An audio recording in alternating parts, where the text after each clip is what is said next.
Hello, my name is Dennis, and welcome to my trailer park white trash mobile home kitchen. I really do live in a mobile home, in a trailer park, and this is my kitchen. For this video, I'm going to try not to smile ear to ear. For this video, I am going to make homemade ice cream. Yes, homemade ice cream. I like homemade ice cream. It's very easy to make if you have the right equipment. I'll explain that in a bit. As the case with a lot of my recipes, there's a story that goes with it.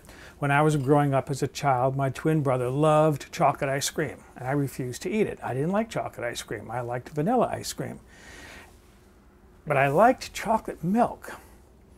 How many decades did it take for my brain to go click? If you want good chocolate ice cream, make it taste like chocolate milk. So the first time I made chocolate ice cream, I made it with this stuff. It's delicious. Chocolate ice cream, why not? It's like chocolate milk ice cream. It's really good. Now, if you don't want to use something like this, you can make vanilla ice cream. The basic ingredients are the same. It's just the flavoring and how much you're going to add. Some of the things that I want to experiment with, I bought some orange drink mix. This might be fun for making something like an orange sherbet. I like orange flavoring. I've never tried these, but they're worth trying. Blueberries and light syrup. These cans came from the aisle in the grocery store where they sell the pie fillings. Cherries in heavy syrup. Maybe cherry vanilla ice cream. That would be good for that. I have used seedless boysenberry jam for making boysenberry ice cream. That's delicious. That I know works. But to experiment, I bought some boysenberries in light syrup. And then this kind of fascinated me. Date with walnut, muffin and quick bread filling. I have no idea what's in this can and what's going to work. I'm sure there's dates and walnuts in there. But I thought, how would date and walnut ice cream taste? That might be worth trying. So there's a few ideas. Walk down the aisle in your grocery store where they have the cans and jars of either jams and jellies or the pie filling mixes, pie filling fruit. You'll get plenty of ideas on ways to flavor your homemade ice cream. So let's get into next the equipment that I use for making ice cream. This is my electric ice cream maker. You plug this in, you turn it on. It comes with this little paddle arrangement that goes inside of this canister. This canister you store in the freezer. It's got some sort of liquid in there that gets really cold. And when you're ready to make ice cream, you take it out of the freezer and you assemble it with your ice cream maker. A little plastic cover here. I guess this helps to keep in the cold. But it's really easy to make. It's very inexpensive. I think I spent $40 for this thing. And it makes ice cream in like 20 to 30 minutes, sometimes less. So it's very simple as far as the tools for making ice cream. The ingredients here are, again, fairly simple. I have 6 eggs. I'm going to be using 5 egg yolks. The egg whites I'll set aside and I'll make cat's tongues for those. With those, cat's tongues are a cookie. The recipe's on the website. So I'm going to be using 5 egg yolks and 1 whole egg. I've got here a cup and a half of half and half actually. And then I'm going to make mine a little bit richer. So I have 1 cup of heavy cream. I have 1 cup of chocolate milk powder and then 2 teaspoons of vanilla extract. The first thing I want to do though is prepare my ingredients, my custard actually, for making my ice cream. My first step here is to start separating my eggs. I'm going to store the egg whites in this little container, and as I said, later on I'll make cat's tongues with those whites. Cat's tongues are a great accompaniment with ice cream, actually a lot of desserts. As I said, they're a French cookie. Oh, this one's going to break up on me. They're a French cookie made with egg whites, butter, sugar, vanilla, and a little bit of flour. The recipe is on the website, whitetrashcooking.com. I knew I was going to lose one of these, but that's all right. These are really fresh eggs. The whites tend to stick together very well. While I'm doing this, I have water heating on the stove. I'm going to set up a double boiler. I want to cook this custard a little bit. I'm actually more concerned about just getting the egg yolks up to a safe temperature. Almost done here, which I think is about 140 degrees. I won't use a thermometer. As soon as it starts to thicken, as soon as the custard starts to thicken in the double boiler, that's when I know it's coming up to temperature. Oops, once again. Okay, so there's my 5 egg yolks and my egg. As I said, I'll put those aside and use those for making cat's tongues. I want to start combining my ingredients here in a small saucepan. This is my old saucepan with the broken plastic handle that I'm holding it together with a little wire harness. As I've mentioned before, if All-Clad wants to send me a set of their best pots and pans, I'll use them in my videos. So there's my egg white, my whole egg rather, my 5 egg yolks, and my chocolate. Getting it on the counter. My chocolate milk mix. Get that mixed up in that pan. And then I'm going to add my 1.5 cups of milk.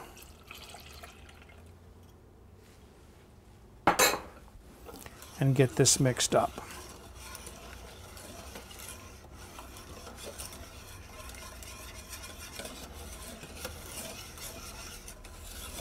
Okay, that is ready to go into a double boiler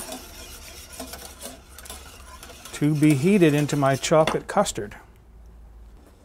I don't have a fancy double boiler here. I'm basically just using a larger saucepan with maybe 1 inch of water in there and placing the smaller pan inside of it. I'm careful about the amount of water I put in this pan because I don't want to put so much water in that when I put this pan in, it overflows and scalds me with boiling water. My concern here is that I bring this custard mixture up to about between 140 and 145. So I'm going to use my digital thermometer here just to monitor my temperature. Couple of things maybe I need to just explain here. Why am I doing this over a double boiler rather than just heating the custard mixture over the stove?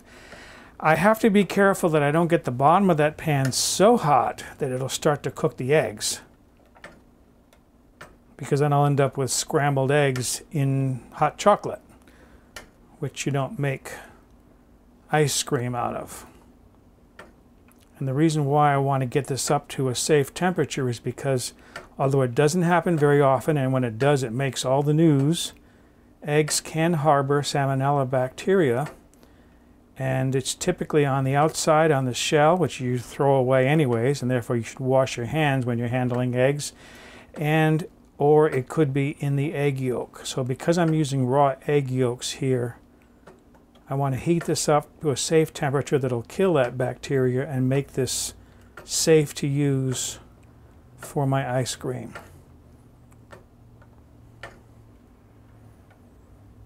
This is already up to 125 degrees, so this is doing very well. Okay, this is just coming up to 144. I'm going to take this off the heat now.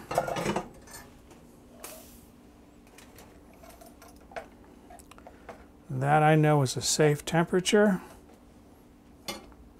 And then I'm ready to start finishing my mixing. So my last 2 ingredients to add are my vanilla extract and my heavy cream. I don't have to heat these up because there's no raw egg in those. Get this mixed up. And there is my ice cream mix. Now this obviously is going to be too warm to go into the ice cream maker. This has to chill. You can either put this pan in a large bowl of iced water and chill it very rapidly. What I'm going to do, because I'm in no hurry, is I'm going to cover this with plastic wrap and I'm going to place it in the refrigerator overnight. And then tomorrow I will make my ice cream. Oh, I can smell that chocolate already. This is going to taste so good. I have my mixture now chilled from the refrigerator. This is the following day. I gave this a stir just to make sure there was no cocoa powder settled on the bottom. Ready to go into my ice cream mixer. If you don't know the process of making ice cream, you have this paddle assembly. And you either rotate the paddle in the mixture, or in this case, the canister will rotate around the paddle. It'll remain stationary. And what this paddle is doing is it's churning the mixture while it's...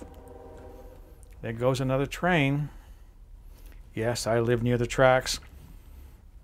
What's happening is the paddle is churning the mixture, getting air into it while it's freezing, because if you didn't, what you would end up with is just a big frozen block of extra rich chocolate milk, which wouldn't be good for dessert. It's the air that's churned into the ice cream mix that gives it that ice cream texture.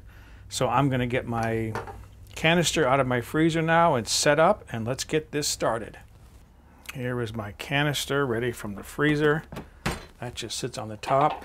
Rather than putting my paddle inside, I find it's easier to put the paddle in the cover first, because once it's in there, it's hard to line it up with the grooves inside. So by putting it in there first and then holding it in with my fingers, then it's easy to set this on top and get this locked into place. Okay, that's ready to go. You do want to start this before you put the mixture in, because otherwise, while you're pouring the mixture in, it could freeze on the side, and then when you turn it on, it's jammed because there's so much ice around the outside the paddles. Rather, the canister can't move. I'm going to put a funnel in there so I don't make a mess. Start that rotating.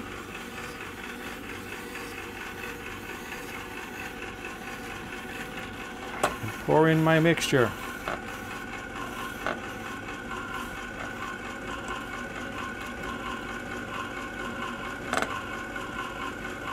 All right, that is working. That is going to go anywhere from 10 to 20 minutes. Because I'm starting off with a cold mixture fresh from the refrigerator, it might take less than 20 minutes. We'll see how it comes out. While my ice cream is churning, let me mention some things to think about when you're making your own ice cream at home with one of these ice cream makers.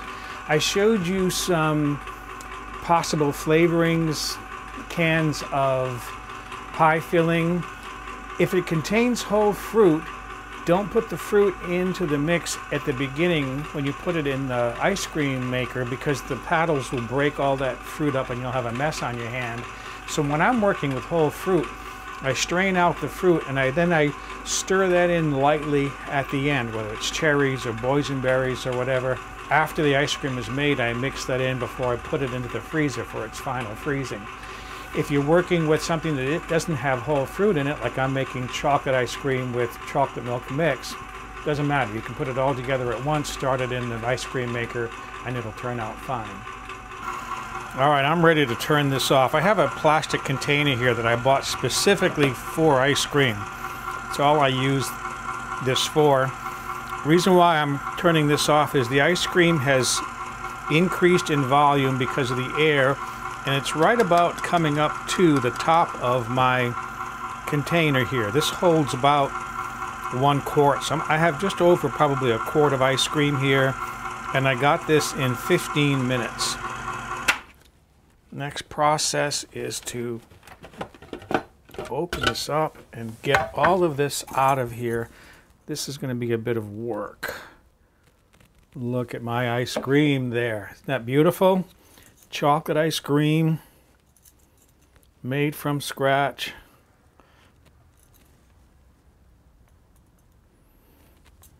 I'll clean up the paddle first because there's a lot of ice cream on here.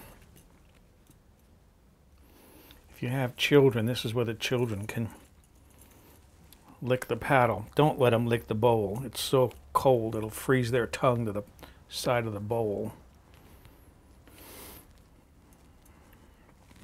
This bowl, I mean the canister. Okay, I'm going to set that aside and then scoop this out.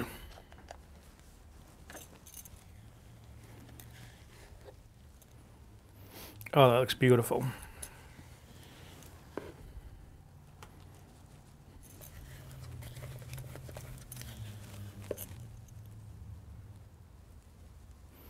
I've got a lot of ice cream here.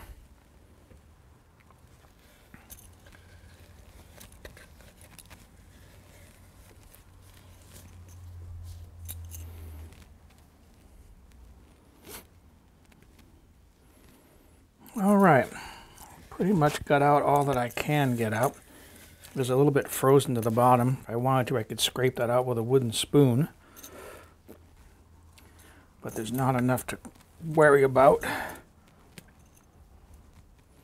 Whoops, I got some on the counter.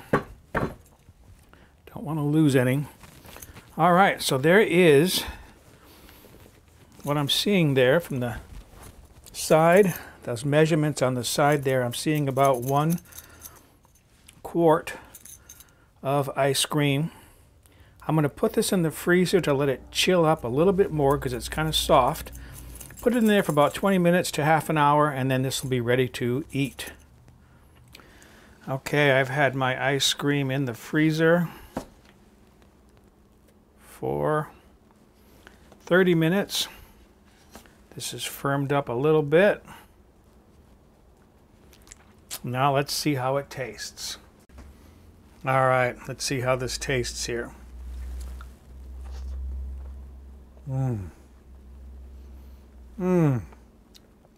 Creamy, smooth, a nice rich chocolatey flavor like good rich chocolate milk.